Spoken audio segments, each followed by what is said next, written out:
Hello and welcome to part 3 of my top 5 series, and today we're going to go over my 5 favorite horror game protagonists. Of course, these are my opinions, and I'd love to know what you all think in the comments down below, so share your top 5s as well. Also be sure to subscribe for both gameplay and future mini-series videos. The player character, the person specifically created to represent you, has such a huge role in story and gameplay. Be it the everyday Joe or the hotshot soldier, you're supposed to feel for them and make decisions based not only on what you think they should do, but also what you feel the character would do. Number 5. Alan Wake. Writer's block's a hell of a thing, and even typing these scripts up, it can sometimes cause me to stumble and not think about what I want to say about these actual lists. But Alan Wake takes a short vacation, clear his mind from writing, and try to recharge his batteries.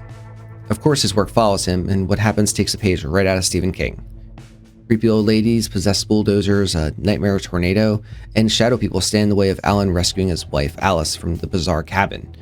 And along the way, you learn more about the dark presence that looms over Bright Falls. The supporting characters can be interesting, and their dialogue is great for making you feel for them, but Alan himself is a normal writer who's trying to recharge himself, but is placed in a situation where he needs to rise to become the hero and save both his wife and the town. The question the game leaves you with is at what lengths and sacrifices will he go for it? Number 4. Amanda Ripley.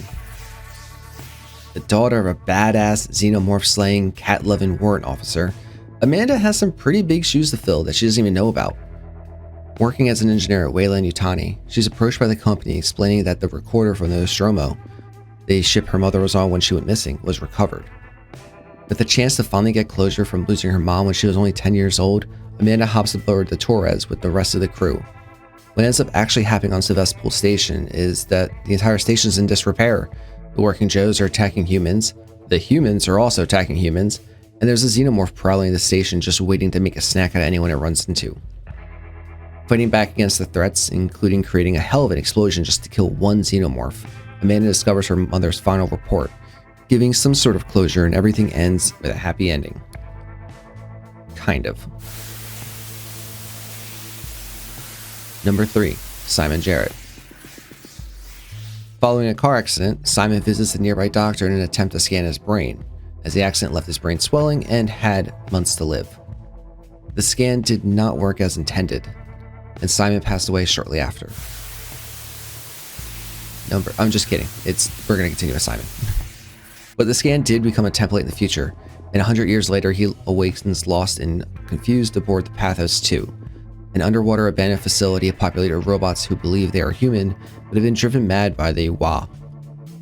With some coercing and plenty of scary interactions, he becomes the savior to mankind, launching the Ark, a computer simulation containing the last mentality of humanity. However, not everything goes to plan as Simon is left at the bottom of the sea, his robotic body leaving him alone and isolated. Simon is a clear example of fish out of water, unsure what's going on or even what happened to him, but he pushes through to save the last of what he once was. This ending left me a bit of a wreck, as I've realized what had happened and how he was left in the dark. However, an after-credits scene shows that his mind pattern survives, able to spend his days in the paradise of the Ark among the other humans. Number 2. Isaac Clarke. Isaac is similar to Ripley, an engineer roped into something bigger than expected and stranded on space stations with horrific monsters around. But what makes me enjoy Isaac more is how much he has to go through. Volunteering to be sent to the Ishimaru in an emergency response mission, he hopes to find his girlfriend Nicole aboard, but instead he discovers flesh-ripping monsters and body-stretching horrors all across the ship. After making his way through it, he replaces the Singularity Core to prevent it from crashing into the planet it was trying to break. The traitor, Kendra, leaves Isaac for dead. Visited by Nicole, she urges him to take the marker, a strange-looking helix figure, to the nearby planet, which causes the gravity field to fall, sending everything crashing down. Kendra reappears, noting that Isaac has to have gone insane, and plays him a short video showcasing Nicole during the initial outbreak, where she kills herself rather than allowing the necromorphs to attack her. The marker has been using Isaac's love for his girlfriend, mimicking her look and voice to unleash the Hive from the planet. The Hive quickly kills Kendra, but Isaac is able to destroy it before it can leave the planet. putting the marker and everything from the Ishimara behind.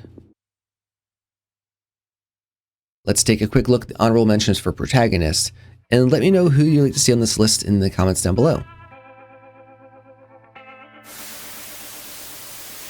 Number 1. The Painter. It's supposed to be art, and art is suffering. This line comes from... Wait, Squidward from SpongeBob said that? Okay, well, it still applies pretty well in this aspect. The Painter from Layers of Fear is my favorite protagonist in horror because he's not a hero. He's not even a good person. Following the death of his wife, he secludes himself in his office, painting the same image of his wife continuously, in an attempt to capture her beauty prior to her accident. Layers of Fear shows this descent into madness over time, and at first simple things manifest, such as paintings changing slightly, items falling over randomly, and even a knife being thrown at the player. Though eventually the game becomes more aggressive, jump scares start happening more frequently, and the paintings become more and more corrupt while your tools become more macabre. The inability of the painter to let go and instead free falling into this abyss comes to a climax, as it's revealed to the player that his wife was horribly injured when a fire broke out at a department store. This fire left her disfigured, with a large portion of her body and face burned, and she was wheelchair bound and in immense pain throughout the remainder of her life. She also spiraled into a depressive state, lamenting at her loss of beauty and her inability to play music, which caused frequent fights with the painter until she had enough, taking her own life roughly a year after the fire. The painter at this point had felt nothing when seeing his wife, but her death caused a complete snap, and using parts of her body attempts to finish his magnus opus. The painter is a normal person who responded to a tragedy. He had a happy life with his wife and daughter, but following the accident and both of their self-destructive qualities of isolation and anger led to his wife's suicide, the loss of his daughter, and his own depression and compulsion spiraling out of control. It resonates extremely well with me due to how fast life can change, and something like an accident in your family causes both short-term and long-term effects on everybody close by. I've been in spirals of my own where everything looks horrible and it takes a lot to get out of there, but it's entirely possible and it does get better. This has been my top 5 horror game protagonists. They're not always a good guy, but they are a window into the story. And if you'd like to share some of your favorites, be sure to in the comments down below, and also subscribe for both horror gameplay videos, as well as the rest of my top 5 series for this October.